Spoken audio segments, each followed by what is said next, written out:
Herkese merhabalar, ben Huri. Huri ve Tek Mutfak'ta kanalıma mutfağıma hoş geldiniz. Bol kremalı Karpatya tarifi hazırlıyorum. Evet, kremamız için 1 su bardağı toz şeker, 1 yemek kaşığı dolusu un, 2 yemek kaşığı dolusu nişasta, 1 paket vanilya. Karıştıralım.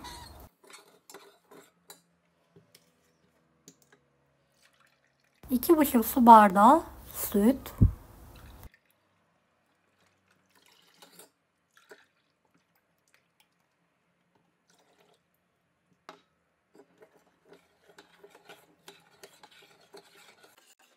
Bir tane yumurta sarısı.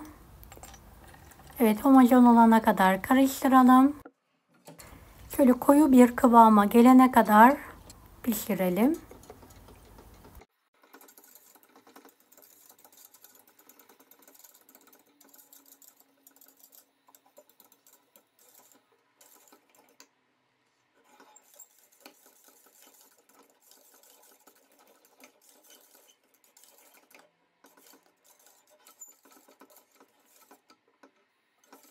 Evet, bu kıvama gelince altını kapatalım ve soğumaya bırakalım.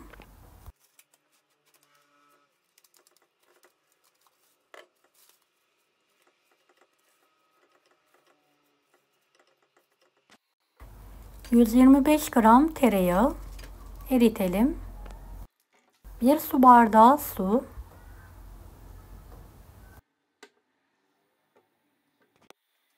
1 fiske tuz, 1 fiske şeker ekleyelim. Şöyle kaynayınca 1 su bardağı unu ekleyelim. Yüksek ateşte sürekli karıştırarak kavuralım.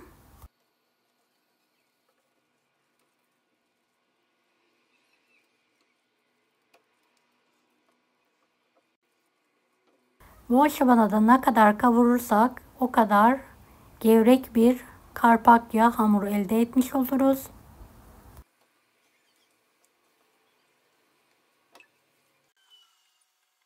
Evet, un helvası kavurur gibi biraz kavuralım. Ve soğumaya bırakalım.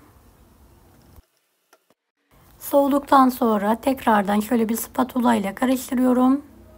Yumurtaları tek tek ekleyerek karıştırıyorum.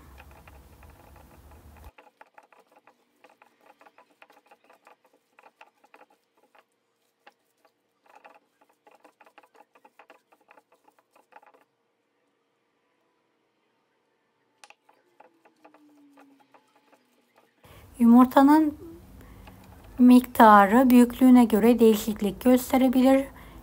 5 orta boy yumurta kullandım.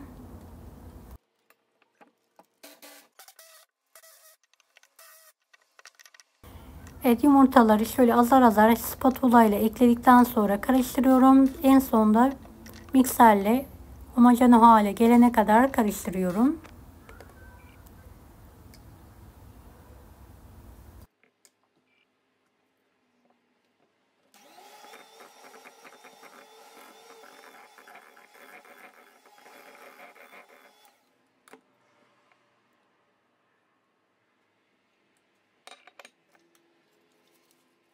Bir tatlı kaşığı kabartma tozu ekledikten sonra tekrardan karıştırıyorum.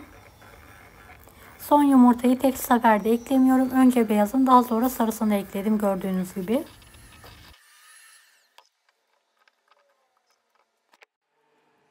Evet, kıvamı bu şekilde olmalı. Kelepçeli kalıba fırın kağıdı serdikten sonra yarıdan biraz az olacak şekilde kalıba spatula yardımıyla yayıyorum.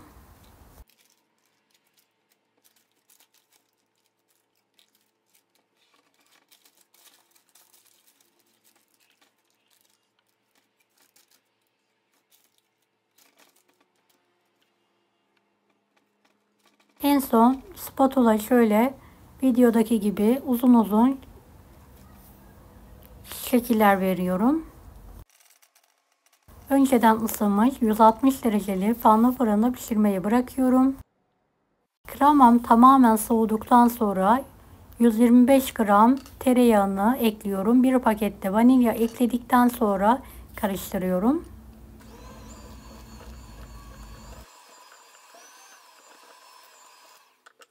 Evet, bir pakette pastacı kreması ekliyorum. Çok az ara ara süt ilavesi yaparak kıvamını hafif bir şekilde açıyorum. Fazla açmanıza gerek yok.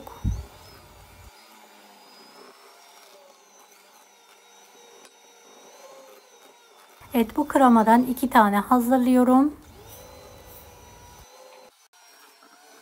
Üzerindeki ekler pastalar için.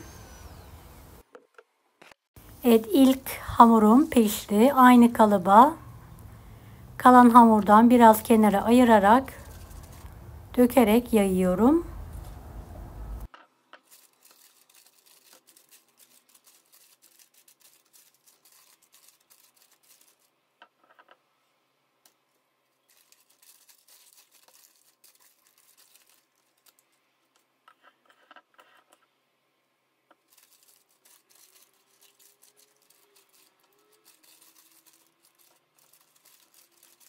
Evet, kalan hamuru da sıkma poşetine aldım. Şöyle yuvarlak ekler, profiterol hamuru sıkar gibi sıkıyorum.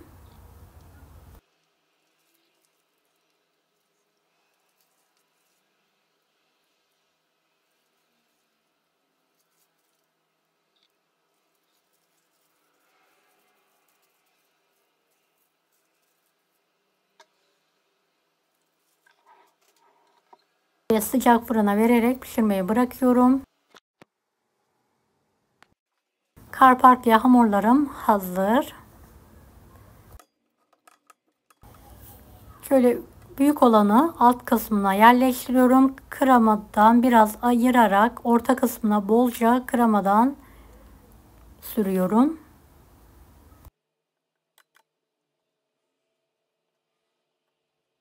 İkinci katı da yerleştiriyorum. Kalan kremayı sürüyorum. Aynı kremadan hazırladım. Diğer profiterollerin içine hazırlıyorum. Kalana da kakao ve süt ekleyerek açarak üzerindeki kakaolu kremayı hazırlıyorum.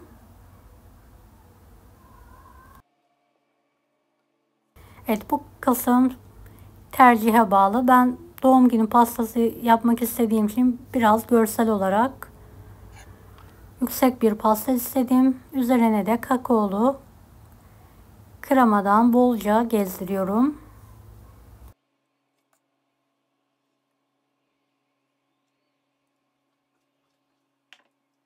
Ve buzdolabına kaldırıyorum. Ertesi gün kalıptan çıkartıyorum.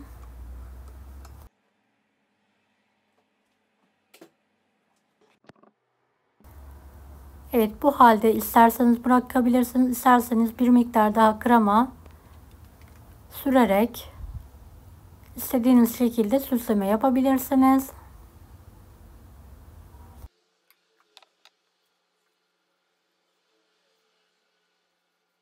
En son kakaolu bisküvi kırıntılarıyla bisküvi kırıntısı ve damla çikolatayla süslememi bitiriyorum. Evet, yiyen herkes bayıldı. Mutlaka deneyin. Deneyecek olan herkese kolaylıklar dilerim.